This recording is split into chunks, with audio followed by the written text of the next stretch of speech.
Mais qui sont les joueurs les plus chers actuellement? Le top 7 des joueurs qui valent le plus d'argent. Eh ben, je vais vous le montrer tout de suite. Préparez-vous. En septième position, un de mes joueurs préférés, il est trop fort au football. Pedri qui coûte 140 millions. À la sixième place, celui qui revient en forme en ce moment avec le Real Madrid, le grand Vinicius Junior, 150 millions. Là par contre, je suis un peu surpris, je m'attendais pas à ce qu'il soit cinquième. Bukayo Saka, les gars, 150 millions. À la quatrième place, le meilleur numéro 9 du monde, celui qui plante 50 buts par saison, 180 millions, vaut Erling Haaland. À la troisième place, un des meilleurs milieux de terrain du monde, Jude Bellingham, 180 millions également. À la deuxième place, celui qui est parti pour gagner le Ballon d'Or 2026 pour le moment, il est en pétard en ce moment, 180 millions d'euros pour Kylian Mbappé. Et à la première place, vous l'avez deviné, le grand, le très grand, Lamine Yamal, 200 millions pour s'offrir la pépite barcelonaise. Si un club veut s'offrir Lamine Yamal, il va devoir envoyer la quicheta 200 millions d'euros, les gars. Bon, ensuite, ici, vous avez le top 10 actuel. Donc, il y a Bukayo Saka, Vinicius, Pedri, Florian Wirtz, 140. Musiala également 140. Michael Olise, 130. Donc là, vous avez le top 10 des joueurs les plus chers du monde actuellement. Mabanks. En fait les gars, la situation de Gavi, elle me fait tellement mal au cœur. Et surtout, qu'est-ce qui manque au Barça? Certains n'arrivent pas à comprendre l'attache que les Barcelonais ont envers ce joueur. Moi personnellement, la saison 2021-2022, j'avais du mal parce que je préférais Nico. Mais la saison 2022-2023 les gars, c'était un bonheur. Le milieu de terrain le plus régulier, malgré l'absence de Pedri et de Jong qui étaient souvent blessés, Gavi répondait présent. On sait tous que pour la saison 2023-2024, il était parti pour sortir une énorme saison. Il était en pétard. Quand un joueur est détesté par les Hops, c'est qu'il fait du bon boulot. Malheureusement, cette blessure, Xavi qui perd son meilleur milieu de terrain, a très bien vu à quel point cette perte lui a fait mal. Quand je regarde tout le temps perdu, tous les rendez-vous qu'il a ratés, les gars, ça m'attriste. 2023-2024, il a raté un quart de finale de LDC. Il a raté l'Euro, sachant que l'Espagne l'ont gagné. Même s'il est revenu pour la saison 2024-2025, c'était pas un Gavi à 100%. Car le Gavi à 100% aurait été titulaire pour la demi-finale de LDC. Et pour cette saison 2025-2026, j'y croyais dur comme fer. En pré-saison, il nous avait impressionné. Il s'est malheureusement refait mal au même genou. Et il est pas là avant février. Donc à son retour, il devra reprendre du rythme. On ne sait même pas s'il pourra vraiment jouer la Coupe du Monde, s'il sera appelé. Personnellement, je m'en fais pas, je sais qu'il se relèvera car il a un mental d'acier. Et quand je vois tout ce qui est dit sur Gavi, même par les propres supporters barcelonais, les gars, vous avez pas idée à quel point ça me fait mal. Et j'attends qu'une chose. Et là, je viendrai tirer les oreilles à tout le monde. Sinon, vous les gars, vous en pensez quoi? Ramenez-vous sur Snap, on s'ennuie. Fermine, les gars, c'est enfin le retour du football. Casado, Eric Garcia, Balde, Tony Fernandez, Torrens. Les gars, la trêve, c'était cardio, De Jong, Rashford. J'ai l'impression que ça fait trop longtemps que j'ai pas vu le Barça jouer, je vous promets. Christensen, Ferran Torres, il va bien. Araujo qui est pas parti en trêve. Et le dernier pour la fin, Lamine Yamal. Je vous mets dans le bain direct. Dans un mois exactement, il y a encore une autre trêve.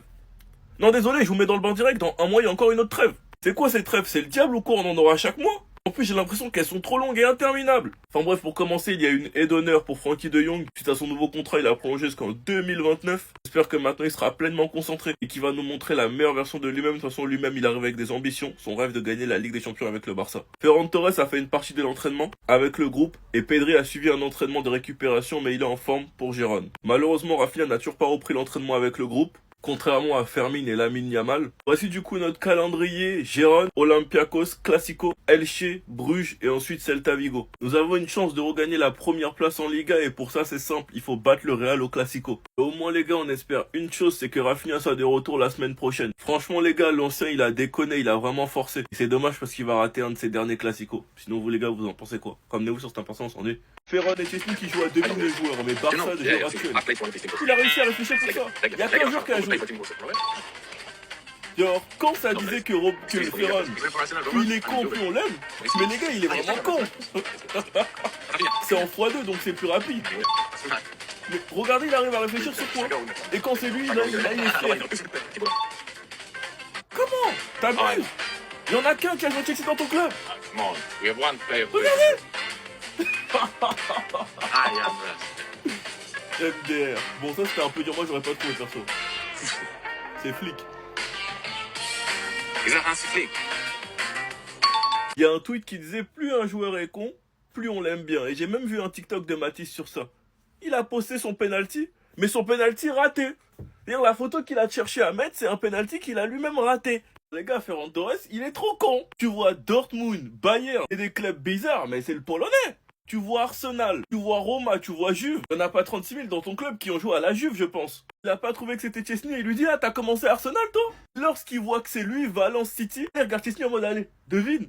Et même Chelsea, les gars, regardez comment il réfléchit. Et même Chesney lui dit, mais arrête, t'as qu'un joueur qui a joué à Chelsea. Franchement, les gars, ce genre de vidéos du club, n'hésitez pas à les regarder. Car ça vous permet d'un peu mieux connaître la personnalité du joueur. Enfin bref, sinon vous les gars, vous en pensez quoi? Ramenez-nous sur cette importance en nu. Rafinha travaille dur pour revenir et franchement, moi les gars, je suis étonné qu'il soit pas de retour pour ce week-end. Mais bon, normalement, il devrait être là la semaine prochaine. Attendez, bougez pas, je vous explique. Rafinha a passé une IRM aujourd'hui et selon des sources proches du vestiaire du Barça, les sensations sont positives. Les résultats obtenus lui permettent de jouer le Classico du 26 octobre. Il semble qu'il soit une option sur le banc si Hansi Flick devait l'utiliser. Le Classico, c'est le week-end prochain. On verra si déjà il aura le feu vert pour jouer contre Olympiakos afin d'avoir quelques minutes ou s'il aura juste le feu vert avant le Classico donc il sera sur le banc. Fermin et Yamal, vous savez déjà, tout se passe bien. Mais du coup, ma question avec ces absents et les joueurs qui reviennent de blessure, qui va jouer contre Gérone? Lewandowski il est out, Olmo il est out, Rafinha il est out, Ferran Torres il a une surcharge, il est là mais je ne sais pas s'il peut jouer 90 minutes, Lamine Yamal il revient de blessure donc je pense pas qu'il soit titulaire, Fermin Lopez c'est la même chose, les gars on va jouer qui? Bon déjà sûrement Rooney Bardi sera titulaire ce week-end face à Gérone, Rashford aussi sera titulaire face à Gérone, mais du coup le seul petit problème qu'on pourra avoir c'est si Ferran Torres n'est pas apte à être titulaire, parce qu'on n'a plus d'attaquants, du moins on n'en a pas qui peuvent être titulaires, Lamine c'est trop tôt, Lewandowski il est blessé, Rafinha il est blessé, donc on pourra compter uniquement sur Ferran Torres, donc vraiment j'espère qu'il pourra commencer, que sa récupération se passe bien. Aujourd'hui il a fait qu'une partie de l'entraînement, le match c'est samedi les gars. Je commence à me gratter la nuque, hein. Franchement, les gars, je vous mens pas, hein. L'ancien, il a déconné. Il veut prouver à tout le monde qu'il peut jouer 90 minutes. Ah là, il s'est blessé alors qu'il avait une gêne. Maintenant, on n'a plus d'attaquant. Enfin bref, sinon vous les gars, vous en pensez quoi? Ramenez-vous sur cette importance en nu. Ça y est, le Classico est plié. Encore une mauvaise nouvelle du côté du FC Barcelone, les amis, à quelques jours du Classico. Je tiens déjà à vous informer que notre cher Endrick, après le Paris Saint-Germain, c'est maintenant Marseille qui s'intéresse à lui. Déjà que les deux clubs ne s'entendaient pas, c'est maintenant Endrick qui va créer une guerre. Là, on nous dit, l'OM est intéressé par Endrick. Le Brésilien n'a pas joué la moindre minute cette saison avec le Real Madrid. À ce poste, les Marseillais devront combler l'absence de Gouiri et Aubameyang durant la CAN. Donc voilà, ils veulent l'acheter surtout pour la période de la CAN. Toujours du côté du Real Madrid, les amis, nous aussi on a une mauvaise nouvelle avant le Classico. Il n'y a pas que le FC Barcelone dans la merde malheureusement. Hussein est tout simplement incertain pour le Classico. Cependant, là on nous dit qu'il veut jouer le Classico et c'est également l'objectif du Real Madrid. Sa présence est incertaine en raison de sa blessure musculaire. Par contre, l'une des solutions en vue serait de sacrifier le match face à la Juventus en Ligue des Champions pour pouvoir être présent au Classico. Innocent ça, d'après le média Diaros, Raúl Asensio et Militao devraient être les titulaires face au FC Barcelone. On termine avec le FC Barcelone chez qui les blessures s'accumulent aussi. Après Robert Lewandowski qui sera absent pour un mois, maintenant c'est au tour de Ferran Torres de se blesser, c'est pas une blague. Rafinha, Robert Lewandowski, Fermin Lopez, maintenant Ferran Torres. Après je vous rassure, pour lui là n'est pas si grave que ça. Regardez ce qu'il a dit. Ferran Torres a discuté avec Hansi Flick ce matin pour lui signaler une légère gêne aux ischio-jambiers droit. Cependant, il devrait être disponible contre Gérone, la séance de demain sera décisive. Et bonne nouvelle, la séance de demain en question, il y a participé. Ou du moins, il a participé à une partie de la séance, pas la totalité. Reste à voir maintenant s'il sera là face à Gérone. Lamine Yamal assure partout, que ça soit dans le football ou en dehors du foot. Nicky Nicole, donc sa copine, Lamine Yamal, est non seulement bon sur le terrain, mais aussi en dehors. On va parler un peu maintenant mercato. À noter que Vlahovic, l'attaquant de la Juventus Turin, devrait quitter le club de la Juve en fin de saison, fin de contrat, voilà. Et le Barça est intéressé par sa signature. Il pourrait être potentiellement le remplaçant à faible coût, bien sûr, de Robert Lewandowski. Et à noter que le FC Barcelone s'intéresse également à un autre joueur de la Juventus Turin. Donc lui, il va falloir payer parce qu'il coûte cher, bien sûr, il est jeune. C'est le jeune turc, Kenan Yildiz. Le Barça s'intéresse aux jeunes prodiges turcs. On apprend également aujourd'hui, d'après Mundo Deportivo, que Ferran Torres a participé à une partie de la séance d'aujourd'hui avec le groupe lors de l'entraînement. Pedri a suivi aussi un entraînement de récupération, mais il est en forme pour Gérone. Donc voilà, les deux pourraient commencer titulaires lors de ce match samedi après-midi. C'est le derby. Frenkie de Jong a officiellement prolongé son contrat jusqu'en 2029 du côté du club. Et quel est votre rêve en tant que joueur de Barcelone? Il a dit gagner la Ligue des Champions, c'est son objectif ultime du côté du FC Barcelone.